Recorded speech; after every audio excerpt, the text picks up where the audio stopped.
Well, today was the day. They dropped a ton of information about the upcoming Nighthaven Season 10 update.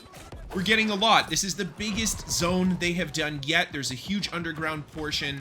The environment is super interactable. They've got jump pads, burnables, there's underwater diving, and of course the new catacombs, which is going to be a fresh, randomly generated dungeon every single time. Not to mention a new raid on top of it. But the biggest thing for me, and I think for a lot of you guys that are clicking on this video, is the huge end game rework and of course build, craft, and balance changes that are coming with this patch.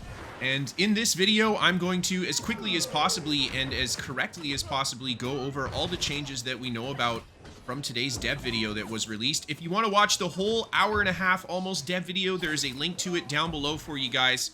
So let's get started. The first thing is we are going to be 800 gear score now, and all 700 gear score plus gear will be upgradable through the new Umbral system to 800 gear score. Now, they also mentioned that this does not mean that your current under 700 gear score stuff is not viable. If you can upgrade an item to 700 gear score, you'll be able to take that same item and upgrade it to 800 gear score through the Umbral system. The currently existing upgrade systems that are in the game right now, like upgrading a piece to 700 gear score that is a named item, will continue to exist. Something that they stressed a lot while talking about this gear score increase and just the big changes that are coming with this patch is that they didn't want to make all of your old gear feel completely unviable. Instead, they wanted to go to the approach of, hey, you can just upgrade some of this old gear. So I really like that. I think this was a step in the right direction for making old players not feel like they have to completely scrap everything they already own. Now, attributes have been reworked big time. They are all applied in your attribute menu or from your food buff. They are not attached to your gear anymore, and this is important to make it so that we can now have a system where you change your different builds up. It will change your attributes as well in your various different gear sets. So that's really nice, and on top of it, just taking the attributes away from the gear means more flexibility attribute-wise. They did mention that they slightly reduced the maximum amount of attributes that you'll be able to have. In the video, they said it went from about 730 to 530. I think that was a misspeak from the guy that said it. I think realistically, it's probably going to be more like 650 or 700 total attributes now. And the reason they said they brought it down is because they didn't want to have all of these super high health DPS builds. Yeah. Now, some really, really exciting build craft news. All weapons are now going to scale from 2 different attributes instead of weapons being like single scaling like your great axe or your bow. And on top of it, the way that scaling works is now going to be a tier system. S tier being 91 to 100% scaling. A tier being 81 to 90% scaling, and so on. Now, one thing I'm really curious about with this change is what are the scaling values actually going to be for each weapon? Are we going to see more viability for something like, let's say, a pure intelligence rapier, where it won't be as bad as 65 scaling anymore?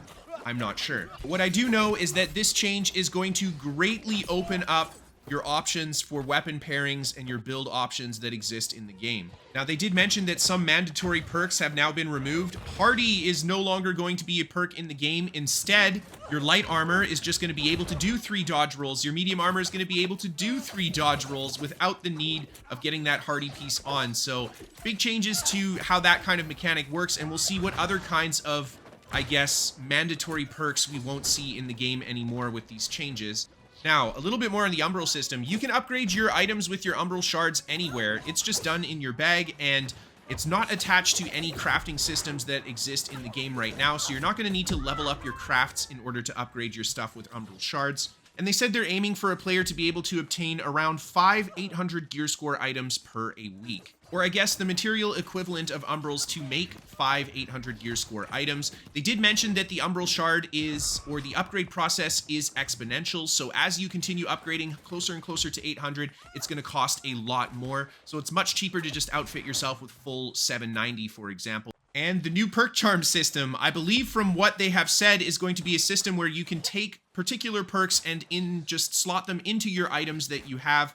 So it makes putting a build together with the desired perks that you want, I think, a lot easier. It's more about going out and getting the perks that you need versus playing the RNG game, which is really nice. Now, they mentioned that each item can have up to a maximum of 4 different perk slots, and there are different types of perk charms. There are gems, which currently exist, and that will take up one of the slots. There are offensive and defensive perks, And last, we have skill perks as the final category. And when you receive an item as a drop, it will have different slots for various different perk charms that you can put on there. Some items, for example, could have 2 offensive perk slots, whereas another item could have 2 defensive perk slots when it's the same item. So it's really about kind of getting the item that has the certain slots that you want, and then going out and farming the perks that you want for that particular item.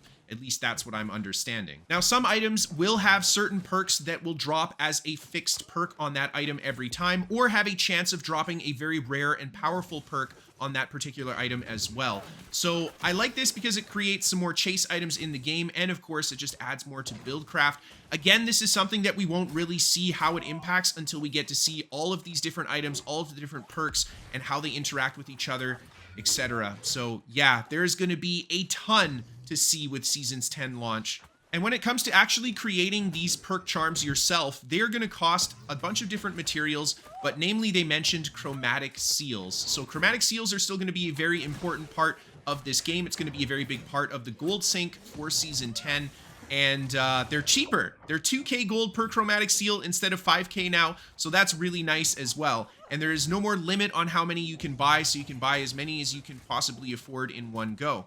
And finally, let's talk about set bonuses. So there are going to be a bunch of different set bonuses in the game. They're namely going to be retrievable from the various endgame raids, the PvP reward track, and the new Catacombs dungeon. Now, it seems like there's a lot of flexibility in how these set pieces work. There's going to be anything from 1-piece set items up to 5-piece set items. So yeah, it looks like you're going to be able to mix and match a lot. There's going to be a lot of different builds, and a lot of the 5-piece set items, it's like at 1 item you get a certain effect, at 3 items you get another effect, and then 5 you get the final effect. So there's going to be a whole bunch of stuff coming with it. I'm curious how many sets we're actually going to get, because these are going to be, I don't know, I feel like they're probably going to be mandatory. They said that the sets won't be mandatory, but let's be honest, more stats is always really good, and if the sets offer you more stats, it feels like they're going to be the way to go. And some of these set items can even have those super rare infix perk drops, so it seems like there's going to be quite a few various chase items that people are going to want to get come this new patch. And next on the list, we've got some artifact changes. They said that there were a lot of changes to artifacts, especially less popular artifacts that maybe had functionalities that weren't used very often or weren't used much at all. One of the sets they did mention is the unmoved set. Instead of just making you resistant to being moved around, it will also reflect some damage back to the attacker.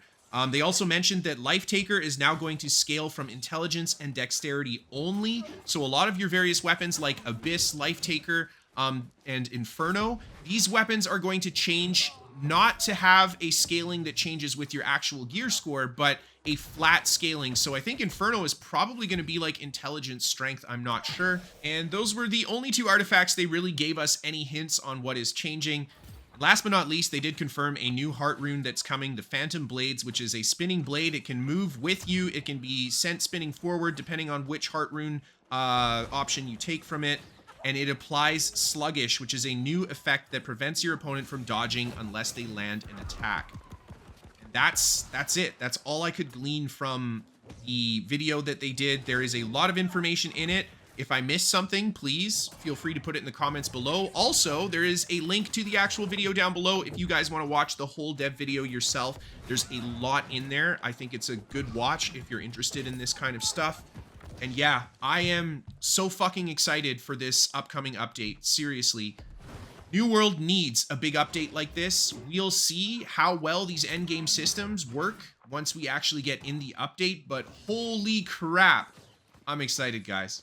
Thank you so much for watching. I hope you got the information you were looking for from today's video, and look forward to more in the future from me. Have a great night, everybody, and I'll see you next time.